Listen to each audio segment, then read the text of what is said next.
press, he had no doubt that they would have little difficulty in forming a new government. Asked about the possibility of a coalition government with the UAP, he replied, "No such chance." On Saturday, January 14th, Pinling was officially invited to Government House by the governor to form a new government. A statement from Government House said that in Harbour Island, North Venezuela, I'm Charles Fisher. This is ZNS.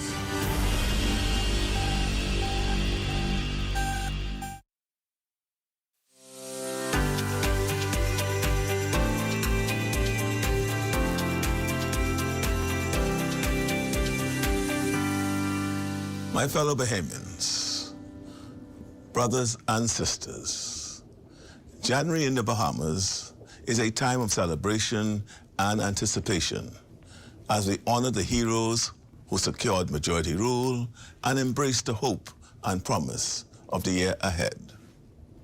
In January of 1967, after many years of courageous struggle, the Bahamian people achieved majority rule, ending centuries of exclusion from full economic and political participation in our own country.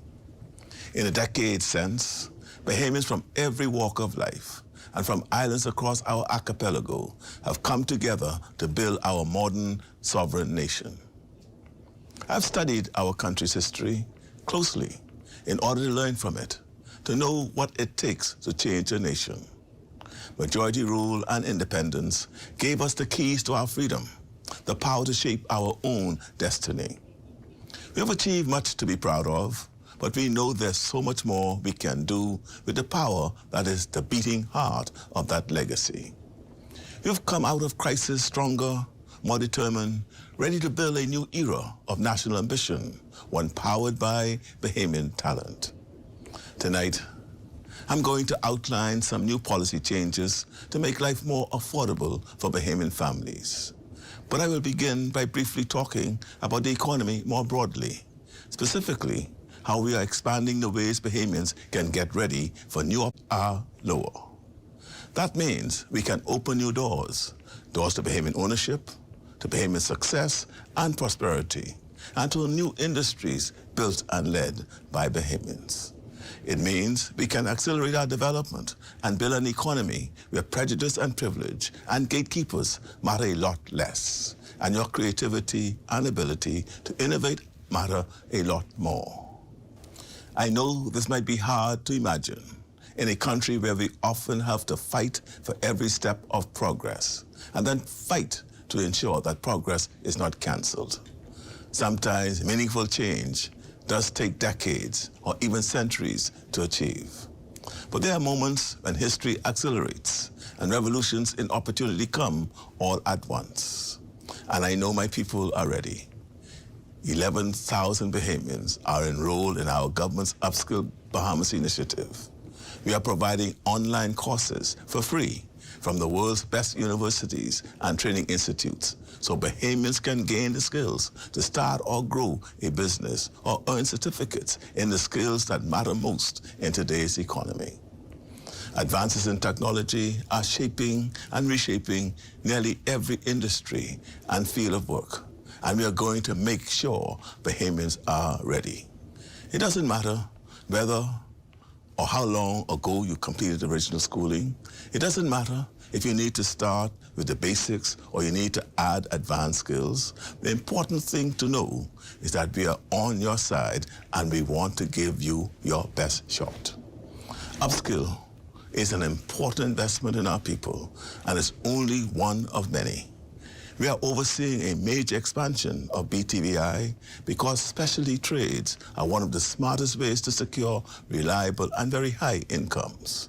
We are training young Bahamians for the new energy economy so that when we install solar farms and modern grids, it will be with Bahamian technicians and engineers. We launched the nation's first ever national apprenticeship program, providing young Bahamians with paid training and employment in the most demand sectors. Our National Youth Card started in this term, and it has already provided hundreds of young Bahamians job-ready skills while they train to be ready to support us in times of emergency. We passed the first law ensuring intellectual property rights for our artists, musicians, and creatives so that they can benefit fully from what they produce. We are providing grants of fly fishing guides and entrepreneurs and increasing support for our athletes. Our country's first performing arts school is now in session. Bahamians are gaining new skills in sustainable agriculture, marine engineering, cybersecurity, nursing, meteorology, emergency medicine, hospitality, and more. Along with investing in 21st century skills for our people, we are investing in 21st century infrastructure across our islands. 14 expanded and new airports, new roads and docks, renovated clinics, and 2 new hospitals. And we are the first government to undertake nationwide comprehensive energy reform because high electricity prices and power outages have been a burden for Bahamian families and businesses for decades. It's a huge undertaking, but it's happening finally. Last summer was the first summer that anyone can remember with no load shedding in New Providence, and that is really just the beginning of the benefits we'll soon experience. Our new land reform laws are another way we are moving forward.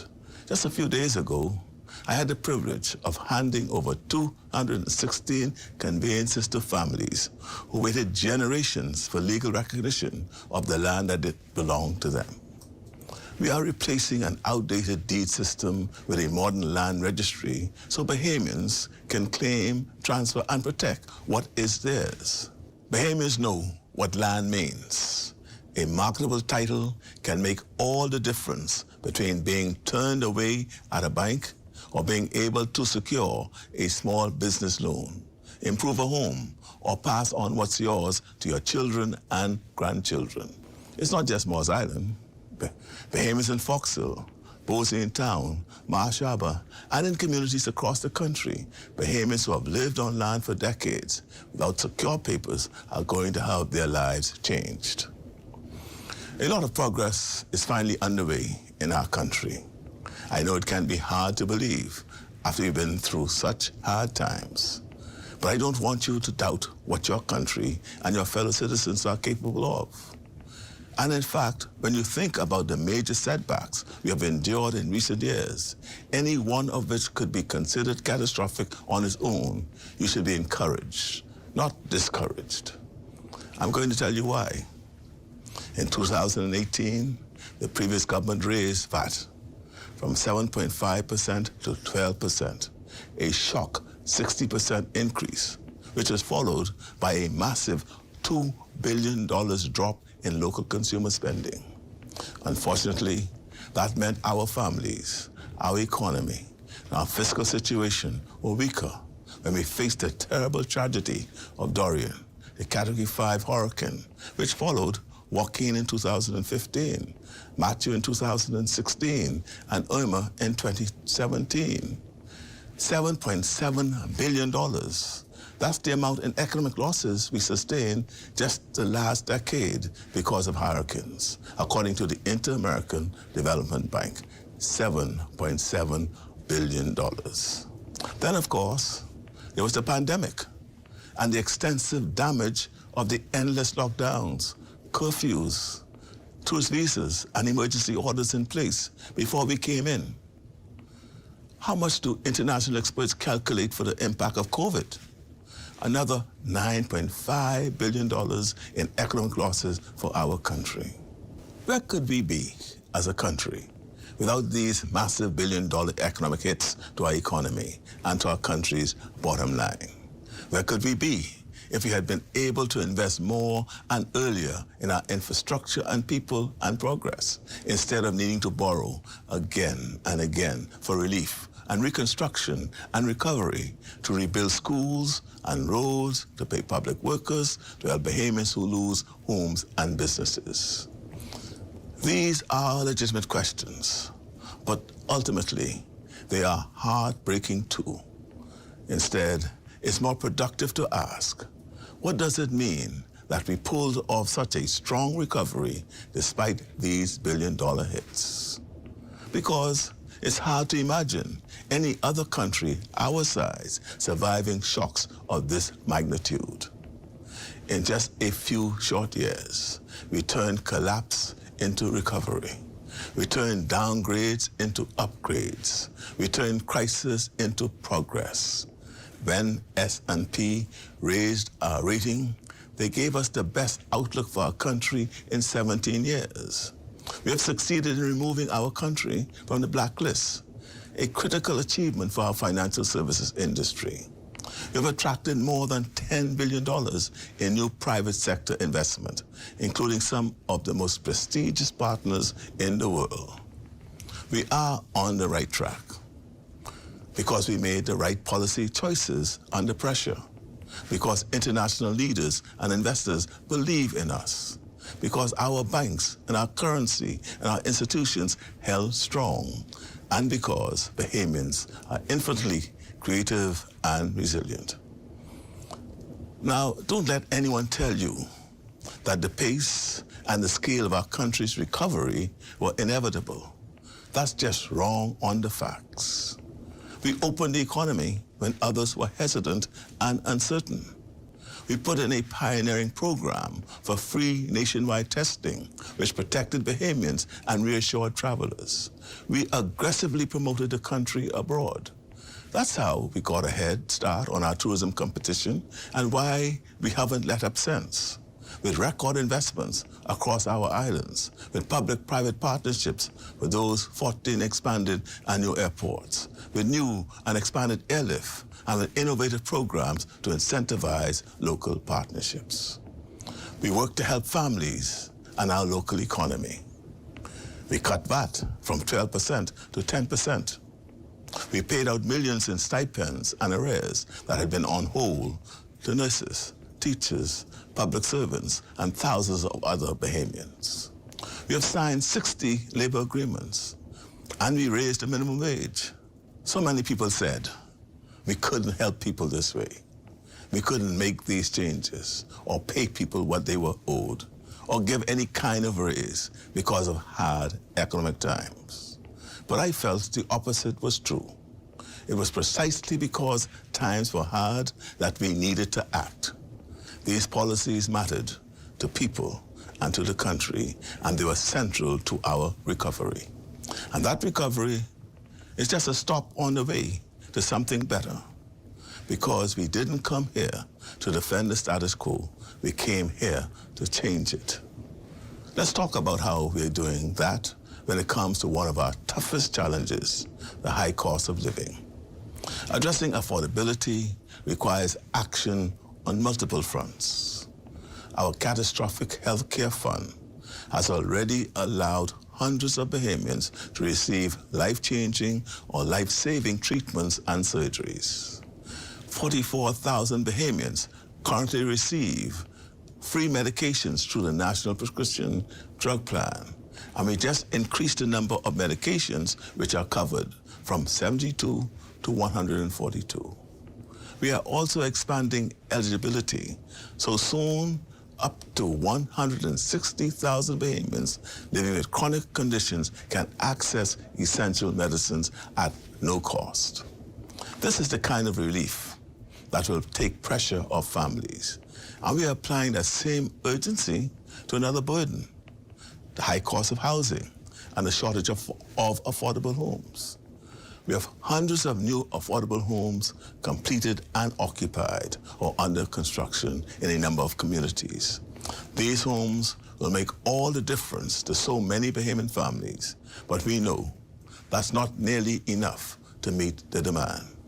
That's why we are pushing beyond one-off projects and actively developing models for partnering with private developers so we can build faster at scale and in communities across multiple islands. Only by unlocking that kind of collaboration, government providing the framework and support, the private sector bringing additional capital and capacity, can we deliver at the necessary scale. Now, we all know that for many households, the electricity bill is second only to rent or the mortgage. It may not surprise you to learn that many of the critical transformers and substations in our electrical grid are older than independence. And up to 80% of our generation fleet needs to be replaced within a few years. That's why we decided to take all of it on, upgrading and modernizing the whole grid, building New Providence's first utility-scale solar plant, and investing in new hybrid microgrids in the Family Islands, which combine solar and cleaner fuels, replacing expensive generators and fragile old units. These changes will reduce bills, with the savings growing as progress continues. For Bahamian businesses, high and unpredictable electricity costs have made it harder to invest, hire, and expand. That's going to change. I remember what it's like when your paycheck comes in, and no matter how hard you worked, you know it won't cover what you need it to cover. Rent, electricity, transportation, school expenses, caring for children. It adds up fast. For too many Bahamians, the pressure at the supermarket checkout is still hitting hard. Our country's dependence on food grown abroad and the way the global economy has become so interconnected has made us too vulnerable to shocks we do not control, from supply chain breakdowns to wars and conflicts thousands of miles away. I hope all Bahamians will take both pride and some comfort in learning that our agriculture, our forestry and farming sector is growing at an impressive pace. We are investing in new initiatives, including hydroponics and empowering our farmers through grants, the buyback program, Coconut 360, and Around the Family Islands initiative. These efforts help our farmers and producers find markets and scale up. And they mean we can buy local so we can eat healthier and pay lower prices. Hundreds of young Bahamians notice our progress in building food security and strengthening our nation's blue and green economies, and we now have record enrollment at BAMC. We have launched trade diversification efforts to source goods directly from new markets, cutting out unnecessary middlemen to reduce costs. These efforts really do make a difference, but some of the impacts take time, and hungry children can't wait. That's why we started our school breakfast program, which has now served our school children more than 1,400,000 hot breakfasts, so our children can focus on learning and families save at the market. Early in our term, we reduced customs duties on many food items, including fresh produce, and we expanded price controls. We heard you when you said you were concerned the savings weren't always passed on, so we hired additional price inspectors. Then last year, we cut VAT on food from 10 to 5%. And tonight, I'm announcing the next step. Effective April 1st, all foods currently at 5% VAT will be VAT-free. Zero VAT on those food items. This will apply to fresh fruits and vegetables, baby food, lunch snacks, frozen foods, and other groceries, everything except prepared meals sold hot or ready to eat. It is a significant step, and one we hope will really help, along with our efforts to reduce costs through energy reform, the addition of new trading partners, and more homegrown food. We are also expanding property tax relief. Owner-occupied duplexes and triplexes are now eligible for the residential exemption. First-time home owner concessions have been expanded. These are changes which will help more Bahamian families build wealth. My friends, these new policies across education, trade, taxes, housing, food security, energy, and more together add up to relief and progress. We responded to times of crisis with great strength. Now we are using those same strengths to move forward. After all, we didn't survive all the tragedy and hard times just to settle for the status quo. The world will keep changing, but so will we, with confidence and without leaving anyone behind. May God bless you all, and may God bless the Commonwealth of the Bahamas.